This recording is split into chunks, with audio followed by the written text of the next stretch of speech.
Hi every one, അസ്സാം വലൈക്കും. Welcome back to my channel. ഇന്ന് ഞാൻ സാധാരണ A4 ഷീറ്റിലെടുത്ത് ഒരു പ്രിൻറ്റ് വെച്ചിട്ട് എങ്ങനെ ബോട്ടിൽ ക്രാഫ്റ്റ് ചെയ്യാമെന്നാണ് നിങ്ങൾക്ക് കാണിച്ചു തരുന്നത്. അതിന് നമുക്ക് ആദ്യം ഒരു ബോട്ടിൽ വേണം. പിന്നെ ഞാനിവിടെ എടുത്തിരിക്കുന്ന ഒരു പ്രൈമറാണ്. നിങ്ങൾക്ക് ഏത് പ്രൈമർ വേണമെങ്കിലും യൂസ് ചെയ്യാവുന്നതാണ്. ഇനി നമുക്കിത് ഈ ബോട്ടിൽ കംപ്ലീറ്റ് അടിച്ചു കൊടുക്കണം.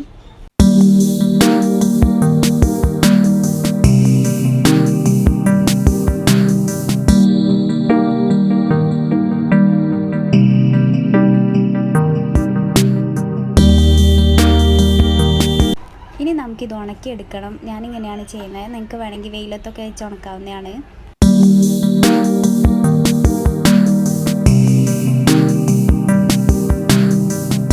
ഇതിപ്പോൾ നന്നായിട്ട് ഉണങ്ങിയിട്ടുണ്ട്. ഇനി ഞാൻ ബ്ലാക്ക് പെയിൻ്റാണ് അടിക്കുന്നത്. ഞാൻ കംപ്ലീറ്റ് ബ്ലാക്ക് പെയിൻ്റ് ആക്കാൻ പോവാണ്.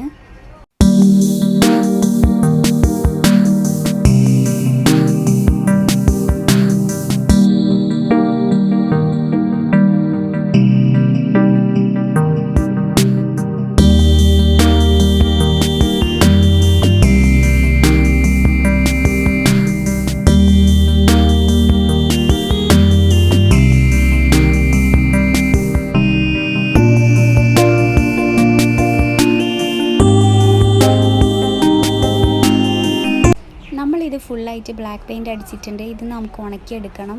ഇത് ഞാൻ സാധാരണ A4 ഷീറ്റിലെടുത്തൊരു പ്രിൻ്റാണ്. അതിൽ നിന്ന് ഞാനൊരു ഫോട്ടോ കട്ട് ചെയ്തെടുത്താണ്. ഇന്ന് ഇത് ഉപയോഗിച്ചാണ് നമ്മളിവിടെ ചെയ്യുന്നത്. ഇനി ഞാനിത് ബോട്ടിൽ ഒട്ടിക്കാൻ പോവുകയാണ്. PVA ഗ്ലൂ യൂസ് ചെയ്തിട്ടാണ് ഒട്ടിക്കുന്നത്. ഇനി മുകളിൽ കാണുന്ന ഭാഗം ഗ്ലൂ ഉപയോഗിച്ചിട്ട് ഞാൻ ത്രെഡ് കൊണ്ട് ഫുൾ ചുറ്റാൻ പോവുകയാണ്.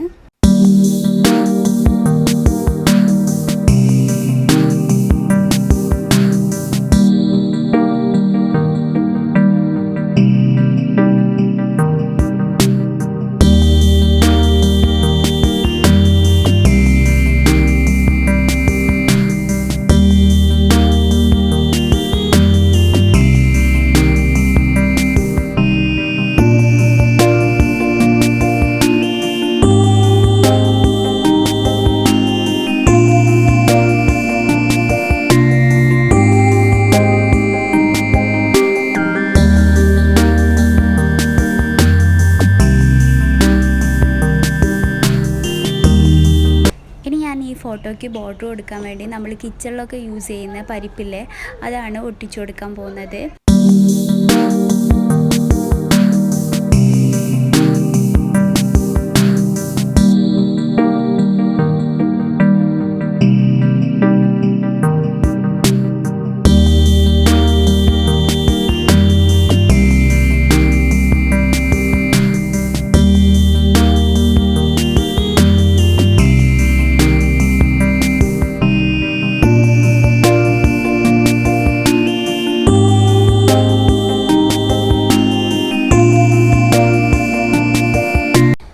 നമ്മൾ കംപ്ലീറ്റ് ഒട്ടിച്ച് കഴിഞ്ഞിട്ടുണ്ട്. ഇനി നമുക്കിതൊന്ന് ഉണങ്ങാൻ വെക്കണം. ശേഷം നമുക്ക് പെയിൻറ്റ് ചെയ്യണം.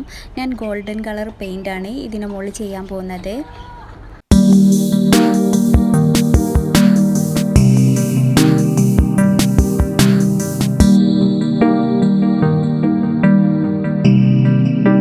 ഇപ്പം നമ്മൾ ഈ ബോർഡർ കംപ്ലീറ്റ് പെയിൻറ്റ് ചെയ്ത് കഴിഞ്ഞിട്ടുണ്ട്. നമുക്കിനി ഈ ത്രെഡിൻ്റെ കളറൊന്ന് മാറ്റിക്കളയാം. അതും ഞാൻ ഗോൾഡൻ കളർ ആക്കാൻ പോവുകയാണ്.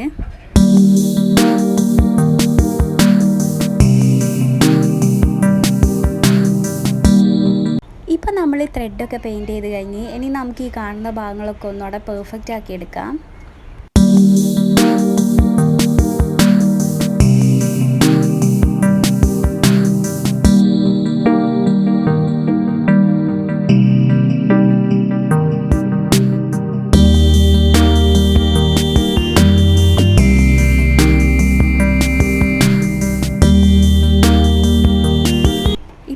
ഇത് കംപ്ലീറ്റ് ചെയ്ത് കഴിഞ്ഞിട്ടുണ്ട്. അപ്പോൾ നിങ്ങൾക്ക് എല്ലാവർക്കും വീട്ടിൽ ചെയ്തു നോക്കാൻ പറ്റുന്ന, ഈസി ആയിട്ട് ചെയ്യാൻ പറ്റുന്ന ഒന്നാണിത്. എല്ലാവരും ചെയ്തു നോക്കുക. അതേപോലെ തന്നെ നിങ്ങൾക്ക് ഈ വീഡിയോ ഇഷ്ടപ്പെട്ടെങ്കിൽ ലൈക്ക് ചെയ്യുക, ഷെയർ ചെയ്യുക, സബ്സ്ക്രൈബ് ചെയ്യുക. Thanks for watching. ബൈ.